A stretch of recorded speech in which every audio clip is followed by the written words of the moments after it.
So only about 23% of people actually like their job, which means that 77% do not. And right now we still live in the world where, we're being told that we need to go to school, we need to go to college, we need to get a degree, we need to get a stable paying job, climb the career ladder, and then get a mortgage, have kids, and live your life. And while there's absolutely nothing wrong with that, I know that there are many, many, many people who are not satisfied with their current job. And of course, that's what statistics shows as well. So, what do we need to do with that? Well, I would like to give you a bit of background. So, of course, back in the days, people used to mainly work as a farmers, right? So you would have to produce your own goods. So that would be your productivity in crops, in commodities, whatever you were producing. And then, of course, at the beginning of our civilization, you would use the barter system. Then you would use coins or shells or whatever was your representation of your productivity at that time. Then they started using gold coins, and then we moved towards paper, which started in China. And then in the 13th century, Marco Polo brought the concept of what they called flying money to Europe. And right now, we're still working for that flying money. However, back at the time, at least, the flying money were backed up by something tangible. So it used to be your productivity backed up by a coin, and that basically was represented by the paper. But right now, since 1971, the currency is no longer backed up by anything tangible, which means that the governments have complete monopoly on money printing, and they can do whatever they want with that money and with the printing. And that, of course, is a big issue, and that causes inflation, which I'm sure we all experienced in the recent years. But the main point I want to bring is this. Um, After farming, people, we went to this industrial age or the age of factories.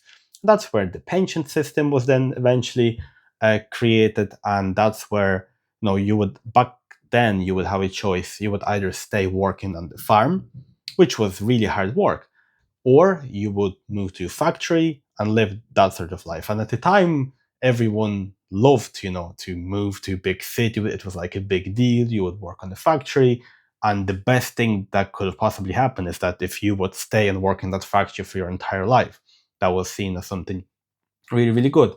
But times, they have a tendency to change.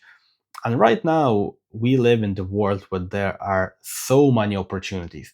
And also because the currency is no longer backed up by anything tangible, there's so much of it. And really, there's enough money for everyone. And I'm sure if you're watching this video, all you want is a bigger slice of that pie. But what I want to tell you is that the pie is quite large. But if you focus on working 9 to 5 job, there is only so much responsibility that you can get, and money is very often correlated with responsibility. So the more responsibility you have, and the more opportunity you have for money to enter your life, and that you can see those examples by whoever owns the biggest company, whoever has the most amount of employees, usually, or the most responsibility in whatever way that can be, then money will usually natural come. And so when you're working on your average job, again, you have a cap of how much responsibility you can get, which can be an issue because that means that your pie, it's difficult for you to get the bigger slice of that pie. But because we live in today's world where we all have phones, we all have access to the internet, and we're so connected, there are so many opportunities in how you can make money through different paths. There are so many paths that you can take to make money on your own terms. So because at the time the only option you really had was to work for someone, work the 9 to 5 or whatever it was, and then that was sort of the most you can dream of, usually, of course, because there were still people who owned the factory even at the time, and they also had more responsibility, which is why they had more money. But the idea is, and of course, guys, there's people who have money for the bad reasons. I mean, that's totally fair as well. But the point is, right now, there are so many options for you to make money by doing what you love. So you can make money by being a YouTuber, by being an influencer, by opening a small business, by doing a podcast, by doing coaching. And then, you can even, if let's say you're a football enthusiast, you want to work as a coach, and you know that in the area there's a lot of people who want to do coaching, who want to play football, but there's no coach in there. You could just save a bit of money, open like a small mini academy or whatever, run ads locally towards that area, and then you have a mini business that you can then scale into a huge academy if you're really passionate about it. If that's something that you want to do, you will naturally then act, and of course you will have problems, but because you're passionate about it, you will naturally solve those problems, and that's how it works. So my idea, the main idea of this video is to give you the understanding that you no longer need to follow this path.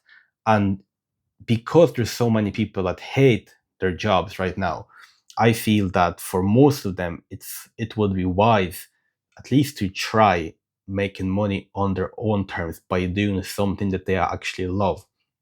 And that could be by working at the job that you don't like for a certain period of time, saving money so that you have that backed up productivity, let's say for 6 months, for 1 year.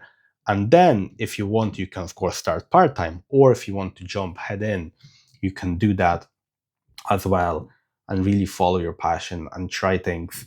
And you can always usually go back to your normal job anyway. So really, really important to to set yourself free from the expectations of your parents or from the expectations of whoever it may be, that you need to follow a certain path. You don't have to do anything. There's absolutely nothing you have to do. There's no one you have to listen to. And I'm not giving you this sort of rebellious mindset, but I am giving you a mindset that it's much better to live life on your own terms. And even if you do something and then you fail, so what? You gained experience. You gained few stories for when you're going to be 65 or 70 to tell your grandkids. And at that age, you will never regret trying something new as well.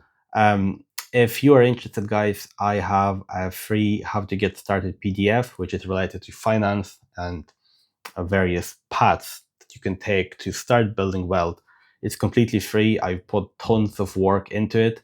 So if that's something you're interested in, please feel free to download that. And thank you very much for watching. I will see you soon.